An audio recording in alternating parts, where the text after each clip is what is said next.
Luxury कारों की अगर बात की जाए तो सबसे पहले जबां पर मर्सिडीज बेंज का नाम आता है।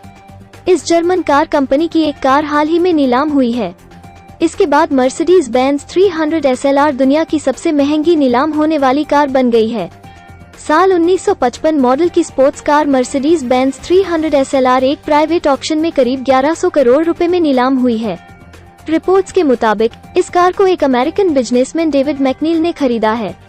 मर्सिडीज ने 300 SLR को 1955 में बनाकर तैयार किया गया था। कंपनी ने मर्सिडीज बेंज 300 SLR के 2 मॉडल बनाए थे। तब से मर्सिडीज बेंज ही इस कार की देखरेख कर रही है। मर्सिडीज बेंज 300 SLR अपने लुक्स और परफॉर्मेंस के कारण दुनिया की सबसे फेमस और महंगी क्लासिक कारों में शुमार है। यह एक रेसिंग कार है जिसके लुक्स काफी जबरदस्त हैं। इसमें 3.0 लीटर का इंजन है।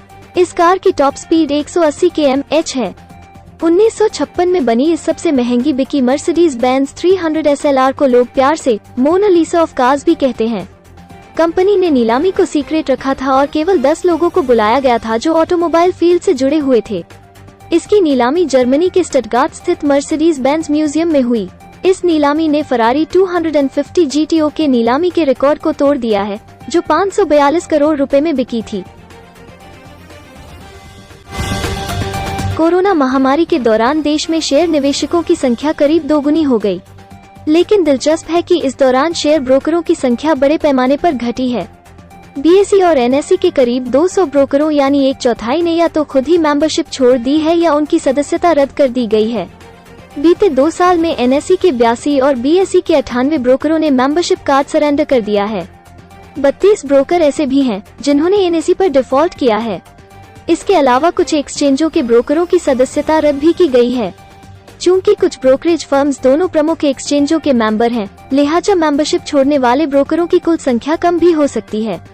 इस साल 31 मार्च तक की स्थिति के मुताबिक NSE में 300 से ज्यादा रजिस्टर्ड ब्रोकर हैं। इतने ही ब्रोकर BSE में हैं। स्वास्तिका इन्वेस्टमार्ट के MD सुनील न्याती ने कहा, पहले ज्यादातर क्लाइंट्स ब्रोकर के दफ्तर आते थे, लेकिन अब लोग ऐप के जरिए मोबाइल पर ट्रेडिंग करने लगे हैं।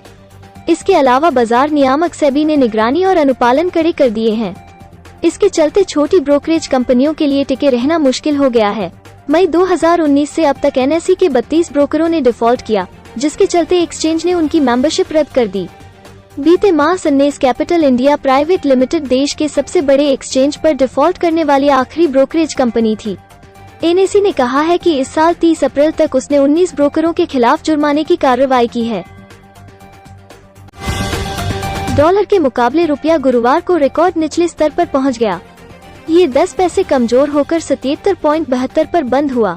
रुपया 77.72 पर खुला था और दिन भर के कारोबार में इसने 77.76 का निचला और 77.63 का उच्चतम स्तर बनाया। इससे पहले बुधवार को ये 18 पैसे कमजोर होकर 77.62 पर बंद हुआ था। IIFL सिक्योरिटीज के वाइस प्रेसिडेंट अनुज गुप्ता ने कहा, ग्लोबल कंडीशंस को देखते हुए आने वाले दिनों में रुपया कमजोर होकर 79 तक पहुंच सकता है। करेंसी के उतार चढ़ाव के कई कारण होते हैं। डॉलर की तुलना में किसी भी अन्य करेंसी की वैल्यू घटे तो इसे उस करेंसी का गिरना, टूटना, कमजोर होना कहते हैं। अंग्रेजी में करेंसी डेप्रिशिएशन। हर देश के पास विदेशी मुद्रा का भंडार होता है जिससे वो अंतर्राष्ट्रीय लेन देन करता है। विदेशी मुद्रा भंडार के घटने और बढ़ने से उस देश की मुद्रा की चाल तय होती है। अगर भारत के विदेशी मुद्रा भंडार में डॉलर अमेरिका के रुपयों के भंडार के बराबर है तो रुपए की कीमत स्थिर रहेगी। हमारे पास डॉलर घटे तो रुपया कमजोर होगा, बढ़े तो रुपया मजबूत होगा। कच्चे तेल का आयात महंगा होगा जिससे महंगाई बढ़ेगी। देश में सब्जियां और खाद्य पदार्थ महंगे होंगे। वहीं भारतीयों को डॉलर में पेमेंट करना भारी पड़ेगा, यानी विदेश घूमना महंगा होगा। विदेशों में पढ़ाई महंगी होगी।